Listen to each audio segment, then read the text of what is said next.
Es el presidente de la Auditoría General de la Nación, ese es su cargo actual, vicepresidente de la Internacional Socialista y prosecretario de la Fundación ALEM. Ha representado a la ciudad de Buenos Aires como diputado nacional en 4 mandatos.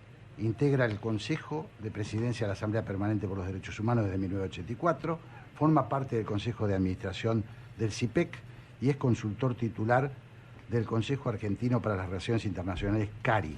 En Twitter, él es @JesúsUCR. Y ya está con nosotros Jesús Rodríguez. Jesús Rodríguez, estamos acá junto a Santiago Kovadlov. Te saludamos, queremos charlar un poco, que nos ayudes a pensar. Hola. Buen día, Jesús. Buen día, Jorge. Hola, Santiago. Qué gusto saludarlos. Un gusto grande, de verdad. Igualmente poder conversar con vos. Y decimos conversar porque usualmente el intercambio de palabras entre políticos y ciudadanos no tiene la característica de una interlocución. Con vos ese diálogo, esa interlocución siempre es posible. Gracias, Santiago. Espero que podamos conversar. Estoy seguro que así va a ser. Y al final vamos a aprenderlo todos un poquito más. Bueno, sí, eso seguro. Bueno, yo creo, Santiago, estamos frente, te lo decía cuando veníamos acá, venimos juntos Jesús con Santiago, y yo le decía que además de político, yo creo que estamos ante un analista político muy importante, porque y las dos cosas no van juntas. No. Jesús, además de todo, has leído mucho, has estudiado mucho. Desde la política ha estudiado, se ha dedicado a formarse, cosa que no es...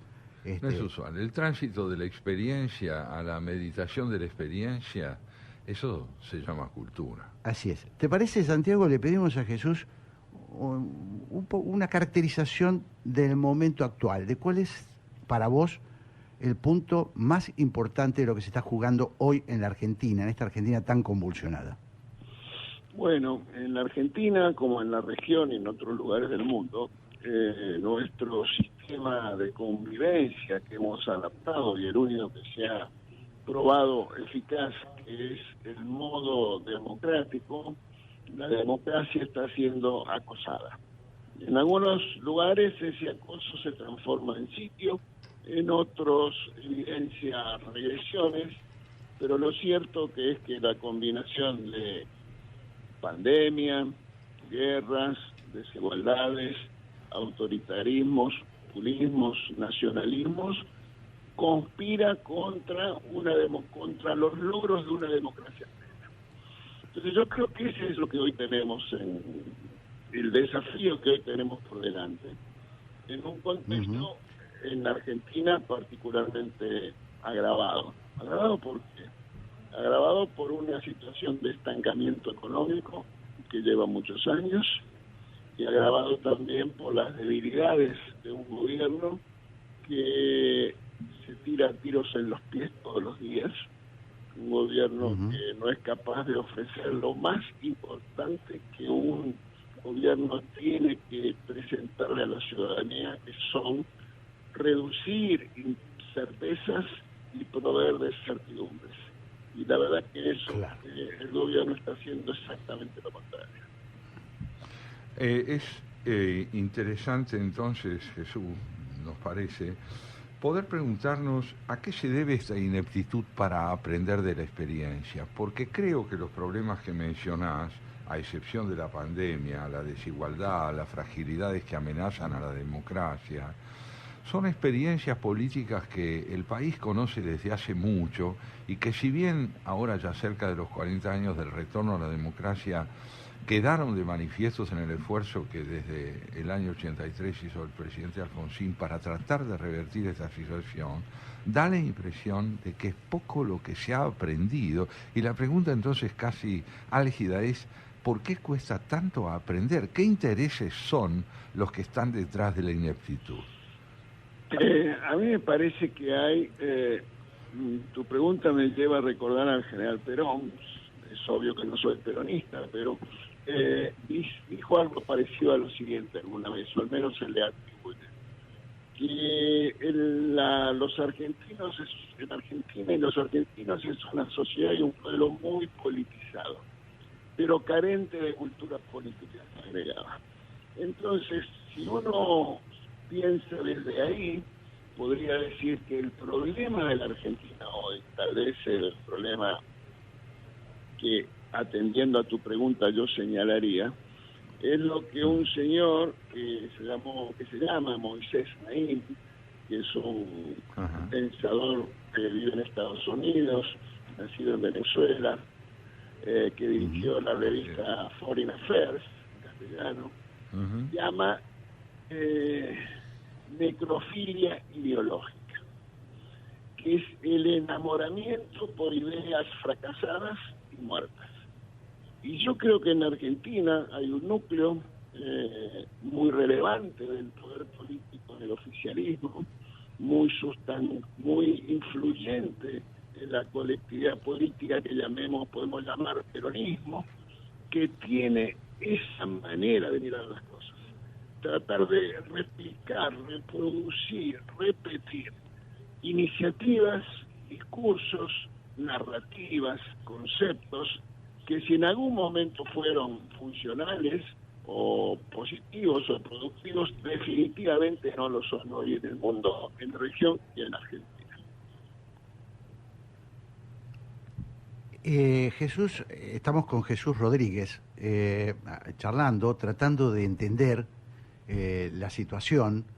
Me gustaría, sobre la base de esto que vos decías, preguntarte, bueno, concretamente, ¿cómo ves vos la posibilidad de llegada hasta la etapa electoral?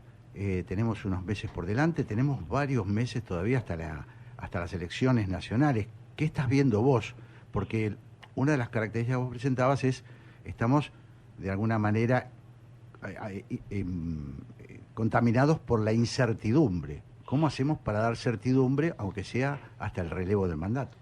En términos del tiempo cronológico, es poco lo que falta para el 10 de diciembre de este año. En tiempos políticos creo que falta muchísimo más.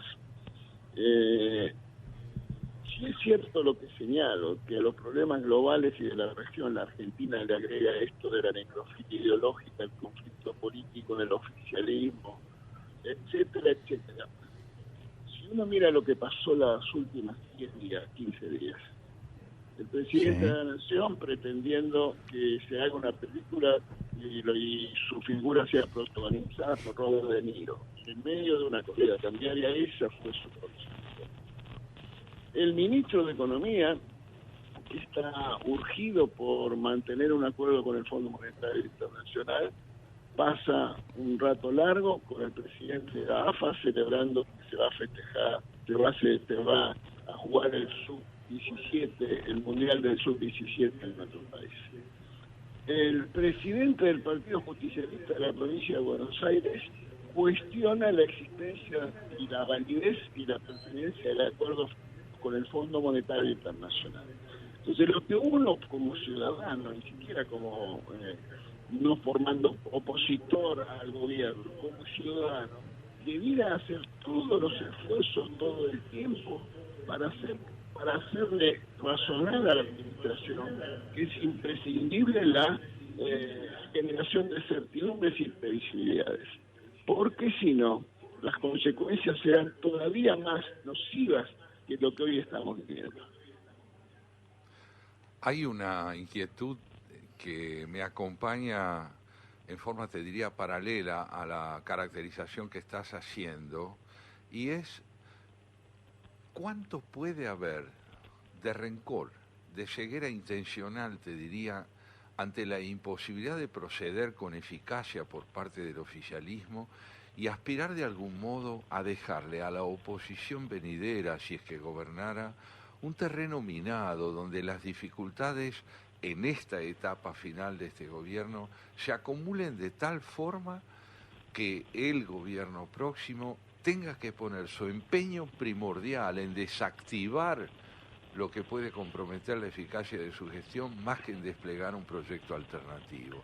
No creo yo, quiero decirte, Jesús, en la existencia de un complot programado, pero muchas veces la ineptitud es la expresión rencorosa de la incapacidad de encontrar soluciones? Mirá, Santiago, a veces yo, que no creo en la perversión de los gobernantes, en ningún caso, no me parece que ese sea el objetivo ni la intención de los gobernantes, mucho menos en aquellos surgidos de la voluntad popular. Pero yo tengo en este sentido una sintonía con lo que decís vos, y yo lo frasearía menos académicamente. A mí me gusta el fútbol, entonces pienso en esos equipos que van perdiendo, que no tienen ninguna chance de revertir el resultado, que en todo caso tratan de evitar que les hagan más goles, y que los jugadores frente a la impotencia reaccionan con faltas violentas, que es la manifestación precisamente de eso, de la impotencia transformada en no jugar con las reglas de juego que están consentidas y aprobadas. Estamos hablando con Jesús Rodríguez, acá en el piso de la 1110, en el estudio de la 1110, en la Feria del Libro. Y la pregunta que me gustaría hacerte es, el día viernes tuvimos una clase magistral, así se llamó, de la expresidenta Cristina Fernández de Kirchner. Y más allá de esto y de la tensión que siempre genera la promesa de un discurso de la vicepresidenta, te pregunto, ¿en qué medida vos pensás que estamos ante un fin de época? Me refiero, ¿se acaba el ciclo kirchnerista? ¿Hay posibilidades de que se abra una nueva perspectiva, incluso para el propio peronismo? Me hiciste dos preguntas, voy a tratar de responder la primera, de la cual sí estoy seguro, que creo que esa llamada clase magistral podría llevar el título de Apunte de la necrofilia ideológica en la Argentina. Y en relación a si estamos frente a un fin de ciclo, decididamente sí, en el sentido de la hegemonía cultural que supo tener en su momento el modo populista de gobernar con ropaje kirchnerista, pero que no empezó ayer ni siquiera con la derrota electoral del año pasado, sino que empezó el día que la doctora Cristina Fernández de Kirchner, por un mensaje grabado, consagró por sí sola, sin un congreso partidario, sin una elección interna, sin decisión de los afiliados, que los dos principales posiciones políticas de la Argentina, la presidencia de la Nación y el gobernador de la provincia de Buenos Aires, fueron el resultado de su voluntad personal e individual. Ese día, que algunos vieron como que era el ejercicio de una conducción, yo lo vi como el reconocimiento de una debilidad. Porque si desde ese lugar podía acceder al gobierno, lo hubiera hecho. No lo hizo porque había reconocido su condición de minoría e incapacitada de ganar una elección. Y me parece que tiempo después nos dio la razón, porque esa anomalía que significó una persona designando a las dos posiciones políticas más importantes, como sucedió en Argentina y en otros lugares, no puede terminar más que de una sola manera, mal.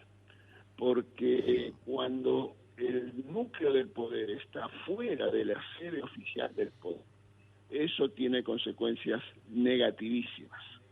La historia argentina lo muestra, Perón y Cámpora, Isabel y López Rega, etcétera, etcétera, etcétera. También sucedió en otros lugares. Hoy, sin ir más lejos, mirar Bolivia, es el conflicto que existe entre Arce y Evo Morales, y puedo citar otros casos. Pero ese es un problema de origen congénito, desde el primer día, de la debilidad y la anomalía que significa esa construcción política hecha desde el peronismo. Quisiera ahora, Jesús, hacerle una pregunta al protagonista del radicalismo, al militante radical, al radical por convicción que sos. Y es, ¿cómo estás viendo el modo como se sitúa el radicalismo frente a este panorama que estamos describiendo? Bueno, te diría que, en primer lugar, yo adhiero muy entusiastamente a la coalición política Juntos por el Cambio. Y lo hago desde el principio de su conformación, porque estoy convencido que esta es una era de coaliciones en el mundo, en la región y en la Argentina.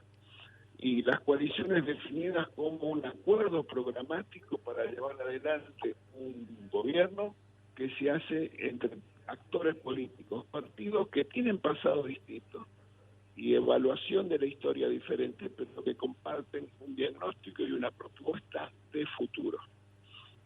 Y en esa perspectiva, el radicalismo está teniendo influencia creciente en las decisiones de la coalición que integramos, que si yo tuviera que darte un ejemplo reciente, te diría cuando se trató en el Congreso el acuerdo con el Fondo Monetario Internacional.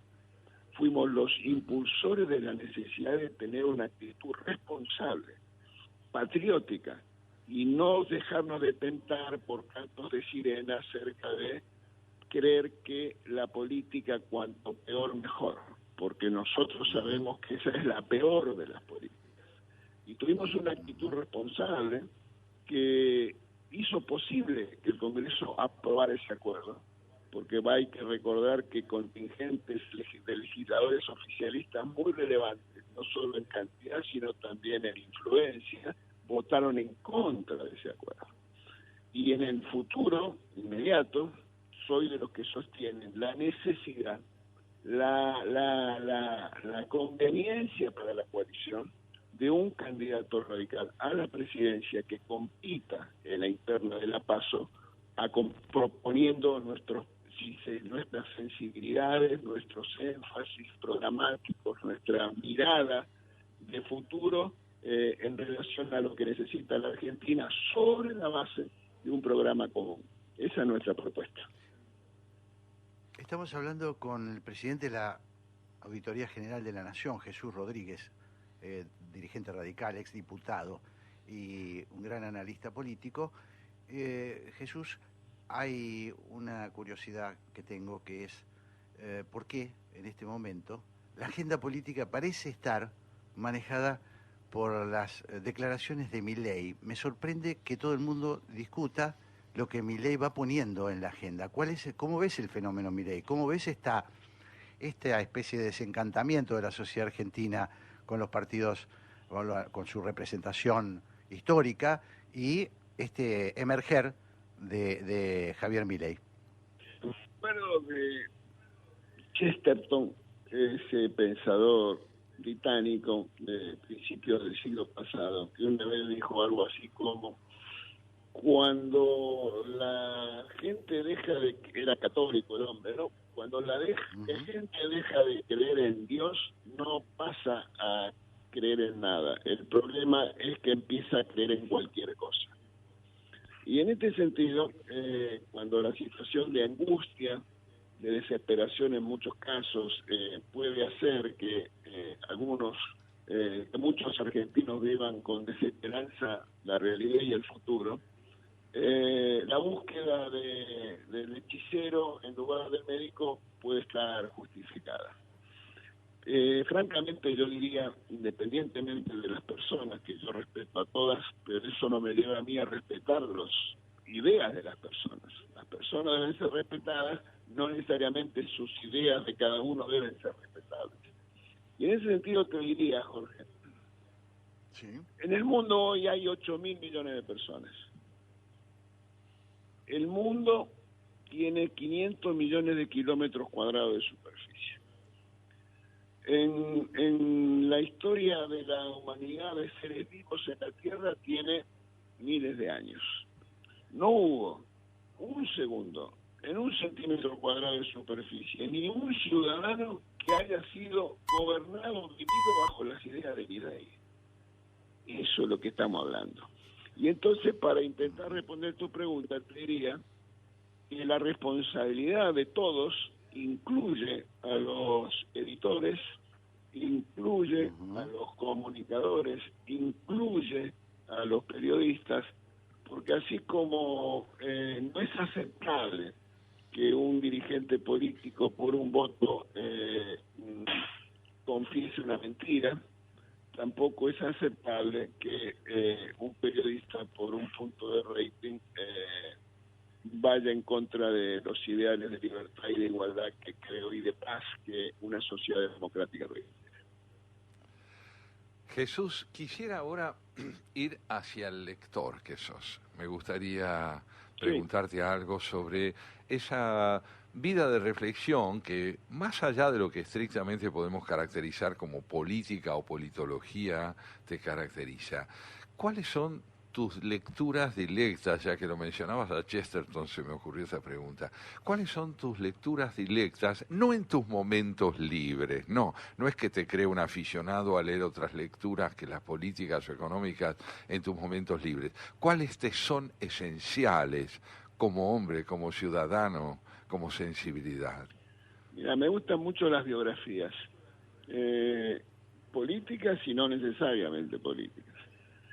Por ejemplo, mira, leí hace poco un libro de Agostina Belli, la escritora nicaragüense, que cuenta su vida, sin ser una memoria, pero es que el libro se llama Un país bajo mi piel, una cosa así. Me pareció extraordinario de cómo una persona que luchó contra una dictadura de Somoza también tuvo que luchar con la dictadura de la dinastía Ortega Murillo. Entonces me gustan, aprecio las biografías de personajes públicos a los cuales tengo no necesariamente una cercanía, pero un conocimiento, y eso me atrae particularmente. Bien, entonces no puedo menos que preguntarte hasta qué punto, entonces, en tus lecturas buscas esa conjunción entre el protagonismo público y la vida personal. Pareciera ser que allí donde estrictamente el quehacer público se convierte en reflexión a través de lo que es la autobiografía, encontrás en quienes las escriben una interlocución con los que transforman la experiencia en pensamiento y sensibilidad. ¿Es algo así? Es extraordinario, nunca lo había pensado de esa manera, pero pareces a mi analista dándome una ayuda. Bueno, tenemos que dejar.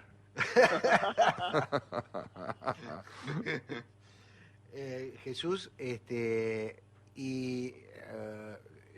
estos días, ¿estás leyendo alguna obra política, algún ensayo político que te haya impactado? Así de paso nos lo recomendás. Tengo en mi mesa de trabajo 2 libros que estoy leyendo. El nudo de Carlos Pañi y los 120 días de Jorge Remes. Ajá. Que hoy sale un reportaje muy interesante en Clarín, de Remes, así ¿no? Así es. Y que tiene que ver, tal vez, este segundo texto que cito, tiene que ver con el comentario de Santiago, ¿verdad? Ajá, claro, Sí, claro. Sin duda. Bueno, yo te diría que también es importante preguntarte para nosotros algo fundamental, y es por tu propio porvenir en el campo del quehacer estrictamente partidario, más allá de las actividades estrictamente, yo te diría, nacionales, como el liderazgo que estás ejerciendo en este momento. ¿Qué aspirás? ¿Qué aspirás a hacer en el orden estrictamente de la militancia política de tu partido? Mira, te diría sí, Santiago, estoy trabajando mucho, más allá de mis responsabilidades en la Auditoría General de la Nación, en la Fundación ALEN, en la contribución que nuestro partido haga a la formulación conjunta del programa de Juntos por el Cambio. La semana pasada tuvimos un encuentro donde las 27 comisiones de la Fundación presentaron sus trabajos. Había más de 300 personas y será motivo de discusión más amplia en un encuentro programático que vamos a tener en la ciudad de Córdoba el 19 de mayo. Así que mi esfuerzo está en eso, porque creo firmemente que el futuro necesita de una hoja de ruta con contenido, con diagnóstico preciso, con funcionarios comprometidos, con una ética y mística para llevarlo adelante, para construir una mayoría política tras un horizonte esperanzador que sea capaz de movilizar la esperanza de los argentinos. Jesús Rodríguez, presidente de la Auditoría General de la Nación, exdiputado, una trayectoria enorme como militante político desde muy jovencito. Te agradecemos mucho esta participación en Haciendo Pie. Santiago y yo te deseamos lo mejor y siempre es un gusto charlar contigo. Así es. Jesús, un abrazo y la gratitud de haber dialogado, ¿sabés con quién? Con un ciudadano. Muchas gracias, Santiago. Te mando un abrazo grande y un abrazo fuerte para vos, Jorge. Adiós. Hasta pronto, Jesús. Hasta pronto. Chao.